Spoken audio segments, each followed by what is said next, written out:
Welcome once again to another fabulous edition of Chamber Chat presented by Bose, McKinney & Evans. To introduce our special guest this week from Bose, McKinney & Evans, we have Alan Becker, board member with the Greater Lawrence Chamber. Alan, take it away. Thank you, Brad, and good afternoon to everybody. Our guest today has been a longtime public servant after graduating from Cardinal Ritter High School and the St. Joseph's College in Rensselaer. Brian Mears obtained his law degree from the IU Robert H. McKinney School of Law, and then immediately went to work in the Marion County Prosecutor's Office. He spent 12 years as a deputy prosecutor and tried over 100 jury and bench trials. He's championed reform and set new expectations for the criminal justice system in Marion County. He coordinated the July 2019 Second Chance Workshop, bringing together the prosecutor's office staff, nonprofit organizations, and pro bono attorneys to serve individuals interested in expungement and reinstated suspended driver's license. He's also drawn together agency support for community programs such as Laundry and More on the city's Far East Side. Ryan and his wife, Shannon White Mears, have two young sons. A lifelong athlete, he's played college basketball and coached in several youth basketball and soccer leagues. So we welcome Ryan today, and I look forward to what he has to tell us. Thank you very much, Alan. So, Prosecutor Mears, welcome to Lawrence. Great to be here. Do you live in Lawrence? I don't. I'm straight north. Okay. So you are adjacent. So first, let's just start off with a little background information. How is it that you got here, and what did you want to be when you grew up? Well, I always thought I was going to play point guard for the Pacers, or at least small forward for the Pacers. I had a wicked jump shot. I put a lot of time, energy, and effort into that. And I played against Zach Randolph at some point in high school and realized he's probably going to the NBA and I'm not. And so I need to have a backup plan. And so went to law school and always knew I wanted to get into public service. You know, my mom was a teacher and an educator, and my dad worked in insurance. And not that there's anything wrong with that, but when I looked at their level of job satisfaction, my mom just enjoyed her job and her career way more than my dad did. And so I knew that opportunity to try to help people is where I wanted to go. I worked at the prosecutor's office. I've literally had every job in the building. Started off as an entry-level prosecutor and kind of worked my way up and really just kind of made a name for myself in the prosecutor's office, handling and prosecuting homicide cases. And I don't know this for sure, but I would guess I've probably personally prosecuted more homicide cases than any other elected prosecutor in the state of Indiana, which I think just kind of goes to show you where my experience and background is. So, very nice. So let me ask, what is it that you like about being on the prosecutorial side as opposed to the defense side? Because obviously those are two very important components of the legal system, and one is not more important than the other, but they need to work in harmony. Yeah, and they kind of work in harmony at my house because my wife's a public defender. And so we have that constant battle each and every single day. She's a public defender out in Hendricks County. And you know, I think the thing that I enjoy most about the prosecutor's office is your job, no matter what, is to do the right thing. And you know, when you're a defense attorney, sometimes you have to represent people accused of some really bad things, and some of those people did it. But your representation can be no less zealous, you know, because of who you're representing or what that person's accused of. As a prosecutor, we have the opportunity. It's our job to do the right thing. If we think a case is righteous and meritorious, we can move forward. If we don't, we have the authority, in fact, the obligation to dismiss. And so it's just a really cool dynamic to know at the end of the day, my only obligation is to do the right thing and serve hopefully the best interests of the community. Okay, so you touched on it a little bit, and we can dance around about your background and everything, but I think most people who are here want to talk about public safety in Marion County. And obviously you have, I call it the public safety pipeline, and that starts with your police on the streets. They do the arrest, and then once somebody's arrested, they go to the processing center. Once they're through the processing center, they then come to your office where the charges are reviewed, and then you either file those or you dismiss. Once they go through the whole process with the legal system, they're either found not guilty, it's sent away. If they're found guilty, they're convicted, they get processed, they go to jail. Once they're done with jail, they then go out on the streets and typically have a More jail. not more. Who said more jail? No, but in any case, so that's the way the system typically works. So obviously, if there's a small part in that funnel, it messes up the rest of the funnel as it continues along. Your office is somewhat in the middle. Let's just talk about crime in Marion County. Non-violent crimes seem to be going down. Violent crimes seem to be going up. What do you see going on the streets? And take us from where we were when you started, and where do you see us going? Well, I think the biggest thing for us is, we need to make sure that we're always focusing on what can we do to try to help change behavior and just get away from this idea of it's just all about the punishment. There are very few people who get sent away for the rest of their life. In fact, the vast majority of people, whether they go to the DOC or they're sentenced to probation or anything else, they're coming back into our community. And so what are we doing to put that person in a position to be successful so they don't reoffend? And so for me, when we look at violent crime in particular, I think it's critically important that we give young people, and by young people, I mean people less than 18 years of age, we have to give them opportunities, and we have to create structures that provide opportunities for them, because when they have those opportunities, whether it's being involved in extracurricular activities or being really involved in school, those are the folks who do not commit crimes. And the other side of that is, as people age out and they get a little bit older, if we give them meaningful employment, they do not commit crimes. But when I talk about that issue of opportunity for young people, I'm talking about education. Are we providing sufficient educational opportunities for those kids to take advantage of it? And here's the thing, if they have a good education, guess what? They get good jobs, and then they don't commit crimes.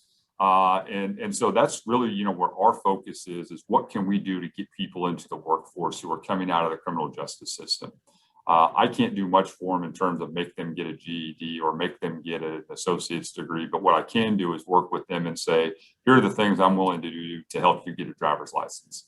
I have a friend of mine owns a couple of car dealerships here, and he said, Brian, I'd hire 10 people today if I could find 10 people with driver's licenses.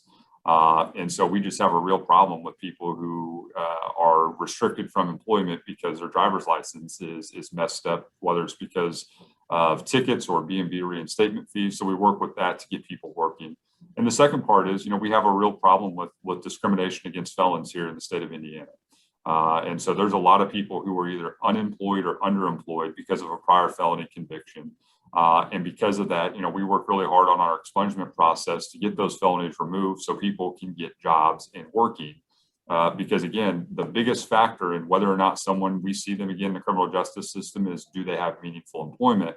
Which is why I'm glad to be talking to the chamber, because we have people on here who make decisions about employment. And when you give an opportunity to someone who maybe does have a prior criminal history, what you're doing is setting them up for success in the future. So hopefully we don't see them again. And being the job market what it is right now, I think more people are more open to that idea and that concept than maybe they were even a couple of years ago. Yeah, well, and actually, you being here started as a conversation. Leandre Level from your office contacted me, and we started talking about potentially putting together a job fair for people that do have a criminal record and a criminal background. And I believe that Leandre told me at the time, he said that 1 in 10 people that are on the streets right now, typically driving, have a suspended license, and that is largely because of unpaid fines, unpaid traffic tickets, potentially being behind on child support. And that kind of all goes into it where, yes, if they're caught driving on a suspended license, the troubles seem to continue to mount. And I'm glad to hear that your office is working to kind of help correct that. Yeah, and I want people driving on the streets legally with a license, with insurance. And so if your license is suspended, guess what? You don't have insurance. But here's the catch: those people are driving anyways. So we're double losers in that particular situation under those circumstances. So I think it's really important that we get people driving on the street legally. To put this problem in context, we have 950,000 people in Marion County, including my 4-year-old and 6-year-old. We have 100,000 people with suspended driver's licenses in Marion County. And when I was told that number, I said, go back and verify and make sure that's correct. And Peg went back to the BMV. She works with me, and she said, yeah, 100,000 is the number. That's the actual number. And so if, we're kidding ourselves if we don't think these folks are driving. And so if they're out there driving, I want them to have insurance. So if there is an accident, that everybody can be made whole again. And I also think it's important that we better identify the people who are driving 120 miles an hour up and down 38th Street. We need to get rid of those folks too. We don't need them on the roads. But when you have 100,000 people who are suspended, it's really tough to do meaningful enforcement. So let's go through this and let's figure out, okay, you're the person whose driver's license suspended because you didn't have $160 to pay a ticket. Let's help you get driving legally so it doesn't serve as a barrier to employment and we don't criminalize you every time you take the street. You, who has 10 DUIs, your license is suspended and it should be. And we want to work really hard on enforcement to make sure you're not driving. And so those are the types of things that we try to do to hopefully take a reasonable approach to these things, to identify the people who actually pose a threat to public safety and those who just didn't have the $160 to pay a ticket. So now, Alan, when he was giving your introduction, mentioned that you do work with Laundry and More. We were just out there 3 or 4 weeks ago and did a video on what they do. Tell me a little bit about what you do with them. So every month we do a service project with a different organization here at the prosecutor's office. And one of the folks that we've been happy to team up with is Laundry and More. People always ask me in the community, what can I do to help? And I always use Laundry and More as the example because the barrier to entry is literally 50 cents. And if you were out there, you saw what I saw, which is you see kids who don't have clean clothes. You see people who are really struggling, who are grateful for the opportunity to get their laundry done. And so I think that just goes to show you the level of need that exists in our community, but also how small a sacrifice it takes for us to make a meaningful impact on people. And so we're happy to support an organization like Laundry and More. Abby does a great job out there. We helped out with their Christmas dinner last year as well that they did, to help provide for people and give them a meaningful holiday.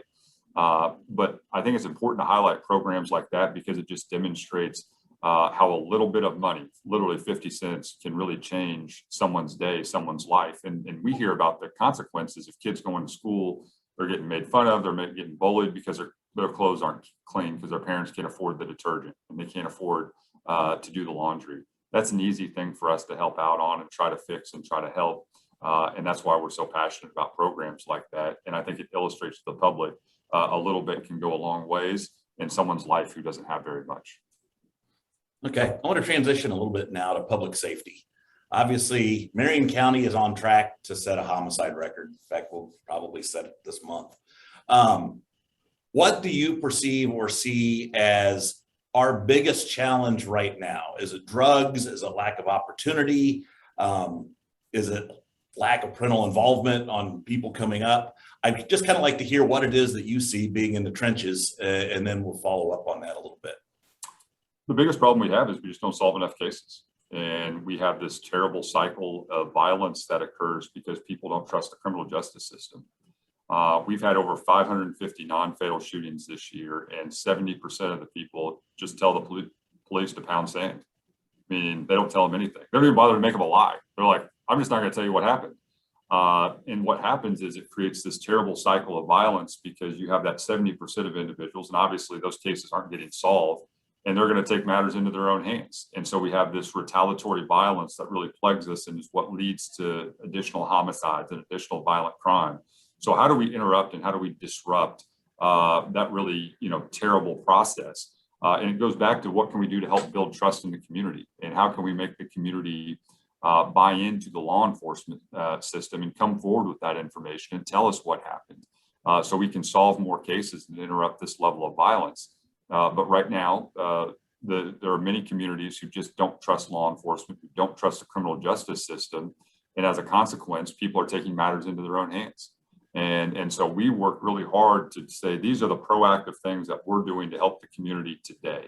Not, in 5 months, we're not going to form a committee and study it. This is what we're going to do today to help because our community needs the help now. And, if the only time you talk to someone is when something terrible has happened, you're probably not going to have a great relationship. And we can't only talk to people when someone gets shot. We have to be there to say, what can we do to help? And so that's really my view in terms of the long-term solution on these issues. Everybody knows about the educational problems and some of the other challenges that we face. But we've got to start getting people in a position to come forward with information so we can solve more cases, so we can reduce the impact that violence has in our community. So how do you fix that don't snitch mentality? Well, I think part of it's trust. Like, you have to trust that the criminal justice system is a fair way to resolve your dispute. I mean, that's a fundamental principle that I think a lot of people just kind of opted out of the criminal justice system at this point. Like, it's an optional thing. And so we have to do everything that we can to demonstrate that this is a fair place to resolve your disputes. And if you do something wrong, the criminal justice system is going to be in a position to hold people accountable, but it starts with people coming forward with information. I think the other part of it, though, is we can make progress because people now more than ever want to tell the rest of the world what they have done on social media. And the genesis of these confrontations and these fights is on social media. And so when we look at what takes place, we oftentimes are able to go back and say, well, this is over a petty dispute. This is over a dumb dispute, and it kind of escalated. And so better utilizing social media tools, social media information in our investigations, I think will help solve some of those cases. But at the end of the day, we need someone to come into court and say it was that person who did that thing. And that's what we need. But it goes back to that conversation about trust and getting people to buy into what we're trying to do. Now, some people say that some of that is born out of the fact that the police will arrest people and they will be back out on the streets literally within a couple hours. And the retaliatory aspect of that, you know, if somebody does say, yeah, that's the person that did it, suddenly they don't even have 2 hours to kind of get away and let things cool down before that person's back out on the street. And some of that comes from low bond. And I will just say that what I've been told by some in the community is that, especially on the violent offenders, it doesn't seem to matter whether or not you're a first timer or you're a violent repeat offender, you're back out on the street with the same bail. Is that true? Not true? Are there nuances to that? Well, there's always nuances. And, you know, I think, you know, we're in a position where, and I think we've done a pretty good job of documenting that in particular on violent crimes, we are asking for greater than standard bond. There's a bond schedule here in Marion County. We oftentimes file motions requesting greater than standard bond. And there's been more than one occasion where those requests have been denied. And then the person goes out and commits another violent offense, or we filed a motion to revoke someone's bond, or we objected to the lowering of someone's bond. And so, you know, we as prosecutors, there's only so much that we can do on the issue of bond. And oftentimes it's us making an argument saying this is why we think the bond should be greater than maybe what the matrix calls for, based on these circumstances. Sometimes the judge agrees with us, sometimes the judge doesn't.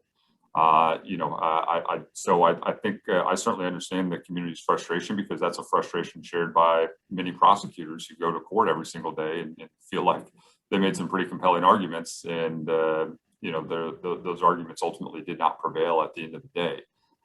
That being said, you know, the judges are good people who are smart people who are not, you know, intentionally out here trying to make bad decisions. They've got other considerations. And you know, it's their job to make an impartial decision as to what they think is appropriate. And so I respect the judges and the role that they play in this process. But I don't think anybody can argue with the fact that the bond system as it's currently constituted has produced some outcomes that ultimately don't benefit the community. All right.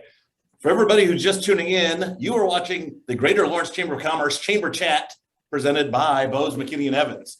Let's give them their commercial. They're paying for this. And I will say, if you find yourself facing our prosecutor, Ryan Mears, I'm sure that if you contact Bose, McKinney & Evans, they would be happy to find somebody to defend you. So, Alan, I hope that's a good commercial, and I hope you don't pull your sponsorship. So we will open this up now. We have a few people live here on this Zoom chat. Anybody have questions for the prosecutor? Oh, no. Abdul Hakim Shabazz. Hey, Ryan, how's it going, my friend? I'm doing pretty well. How are you? Doing all right. Question on our bail system. Is it time for Indiana lawmakers to maybe sort of step in and maybe intervene with our bail matrix? Because, like you said, sometimes you guys will ask for a higher bail. You don't necessarily get a higher bail. I know there's a big debate going on in this country right now of things like cash bonds and whether we should charge cash to keep people in or out, et cetera. So, number one, what are your thoughts on just our bail system overall? And do we need, like I said, lawmakers to step in? And number two, home detention, because I notice a lot of folks have home detention issues as well, particularly with the ankle bracelets, which I think are just decorative because they really don't work. Yeah, I think for me, the question on home detention is what are we ultimately trying to do? If you're on home detention for a drug offense, how's that helping anybody? Your problem is using drugs, not sitting at home. And I got news for you, Bill. You can still use drugs at your house. And so I'm not sure we've solved any problems on that. And so I think home detention, I think we need to have fewer people on home detention. And what are we ultimately trying to achieve? If this person poses a threat to public safety, are we in a position to meaningfully monitor someone on home detention? I think those are important questions that we all need to ask ourselves. And I think the bond conversation is an important conversation for all of us to be having right now. I think a lot of different jurisdictions are going in different directions as it relates to this topic of bond. I don't think the legislature always produces the best outcomes for people. And so I'm reluctant to say that that's where the solution lies. The Supreme Court delegates this in the sense that they allow jurisdictions to come up with their own bond matrix and have their own bond process. So it kind of reflects the values of a particular community. So I think, Marion County needs to get together and figure out, okay, what can we do to solve this problem or this riddle as it's related to bond? I think from a prosecutor's perspective, are there some people walking the streets out right now who should probably be in custody? I would submit to you, yes, there probably is. But I think there's also another side of that coin in terms of individuals are only accused and there's only an allegation at this point. And that's something our system takes very seriously. And so I think it's important to balance both of those interests. And I think it's something that in Marion County we can do. But I do think we need to have a discussion about the current process and maybe some things that we could do to make it a little bit better and a little bit more friendly to the community. So Prosecutor Mears, let me take a bit of a change on that, but along those same lines, how much does your office change if, say, the state of Indiana legalizes marijuana? You mentioned drugs and drug offenders. I mean, that's a significant portion of your caseload. If you remove those from the system, do things get better, worse? What happens? Yeah, well, we don't prosecute less than 30 grams of marijuana. So we're in a little different boat than everybody else. I mean, our number one most filed charge is DUIs. That's the number that we file the most. And then as kind of a plurality, it's substance abuse offenses. So, they're divided up: possession of methamphetamine, possession of heroin, possession of cocaine. All of those possession charges comprise the single largest group of cases that we prosecute each and every single year. And so anything that the lawmakers do that relates to those types of offenses would significantly impact the criminal justice system and what we do day in and day out, because that's where we by far spend the most resources in terms of prosecuting crimes. We revised the drug charges and the drug sentences probably 5 or 6 years ago.